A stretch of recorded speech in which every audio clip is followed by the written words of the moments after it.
नमस्कार बच्चों, मैं प्रभात कुमार सिंह साइंस टीचर आप सबके बीच एक बार फिर उपस्थित हूँ क्लास 9th के लिए characteristics of particles of matter. इसके पहले वीडियो में हम लोग ये जान चुके हैं what are matters and what are the physical nature of matter, लेकिन आज हम सब समझेंगे What are the characteristics of particles of matter? Particles of matter के कौन कौन से गुण होते हैं ये हम सब आज समझेंगे।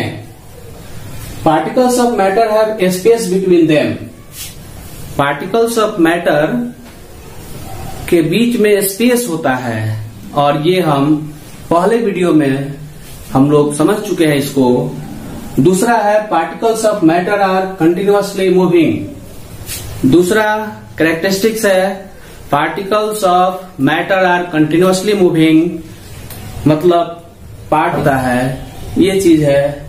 और जो थर्ड पॉइंट है particles of matter attract each other, particles of matter एक दूसरे को अट्रैक्ट करता है। ये तीन कैरेक्टरिस्टिक्स को हम लोग बारी बारी से समझेंगे, जिसमें से पहला particles of matter have space between them.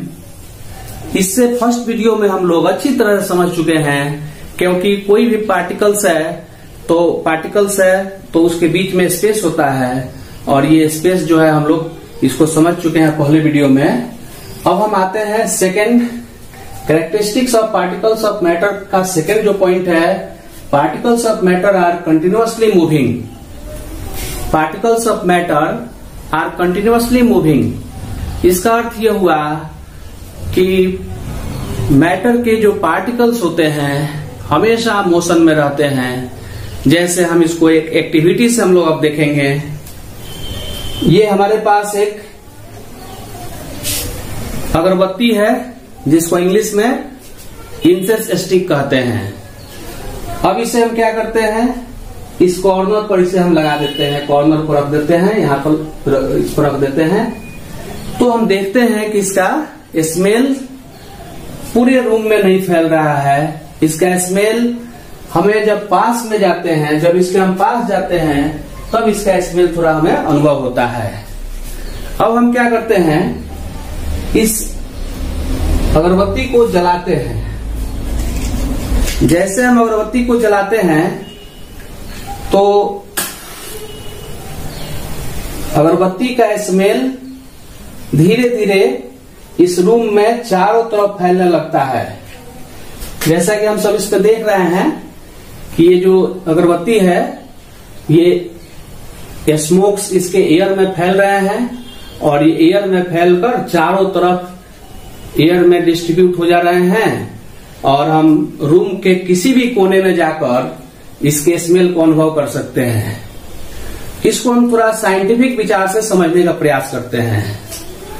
जैसे अगरबत्ती जलना शुरू करता है तो इसके पार्टिकल्स की काइनेटिक एनर्जी इंक्रीज कर जाता है और काइनेटिक एनर्जी बढ़ने के कारण इसके पार्टिकल्स चारों तरफ रूम में फैलने लगता है और इसका अनुभव हमें रूम के किसी भी हिस्से से हो जाएगा। यदि हम इसको दूर भी रखते हैं तो इसका स्मेल चारों तरफ ये रूम में फैलता हुआ अनुभव होगा, हम लोगों को उसका स्मेल हमें मालूम हो जाएगा। तो ये हम कह सकते हैं कि जो पार्टिकल्स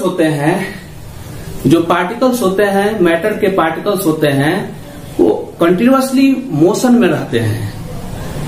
अब हम थोड़ा समझने का प्रयास करते हैं, क्या सॉलिड, लिक्विड और गैस तीनों कंडीशन में पार्टिकल्स की गति सेम होती है? नहीं, ऐसा नहीं है। सॉलिड्स के पार्टिकल्स क्लोजली पैक्ड रहते हैं और अट्रैक्शन ज्यादा रहता है। इस कारण सॉलिड के पार्टिकल्स अपने स्थान पर ही केवल वाइब्रेट करते हैं, ओनली वाइब्रेट देयर पोजीशन, अपने पोजीशन के पास में केवल वाइब्रेशन होते रहता है इनके पार्टिकल्स में।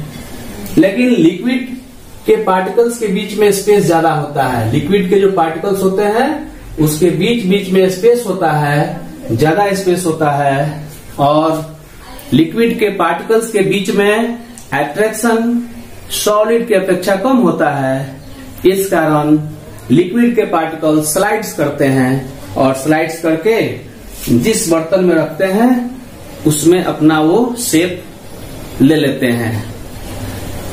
अब आते हैं हम लोग गैस के पार्टिकल्स के बारे में समझते हैं। तो ये हम जानते हैं कि गैस के पार्टिकल्स के बीच में लार्ज स्पेस होता है और इनके बीच में नेग्लिजिबल फोर्स ऑफ अट्रैक्शन होता है, जिस कारण गैस के पार्टिकल्स चारों तरफ रूम में किसी भी डायरेक्शन में इधर उधर फैल जाते हैं और ये चारों तरफ रूम में फैल जाते हैं और जिसका स्मेल हमें अनुभव होता है, जैसा कि अभी हम लोग इस एक्टिविटी के द्वारा समझे हैं।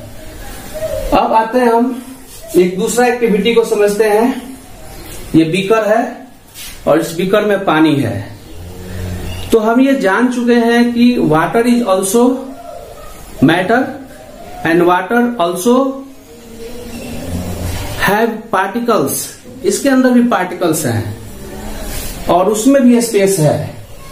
अब हम यहाँ देखते हैं कि इस वाटर में पोटासियम परमैंगनेट को मिलाकर देखते हैं। जैसे हम पोटासियम परमैंगनेट को इसमें मिलाते हैं तो देखते हैं कि पोटासियम परमैंगनेट के जो पार्टिकल्स हैं ये चारों तरफ गति करने लगता है। पोटासियम परमैंगनेट के पार्टिकल्स चारों तरफ गति करता है और गति करके इस बीकर में पानी के अंदर चारों तरफ फैल जाता है।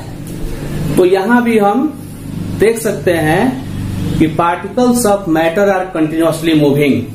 पोटासियम परमैंगनेट के जो पार्टिकल्स हैं ये पार्टिकल्स वाटर में जैसे मिलते हैं तो वाटर में मिलने के बाद चारों तरफ इधर उधर फैलने लगते हैं और ये बताता है कि particles of matter are continuously moving. तो इस तरह हम लोग देखे आज कि particles of matter are continuously moving. जो मैटर के पार्टिकल्स होते हैं वो हमेशा मूविंग करते रहते हैं, मोशन में रहते हैं, ये हम लोग समझे और इसे बाई एक्टिविटी के द्वारा हम लोग समझे। आज के लिए बस इतना ही। फिर मैं नेक्स्ट वीडियो के साथ उपस्थित रहूंगा। तब तक के लिए धन्यवाद।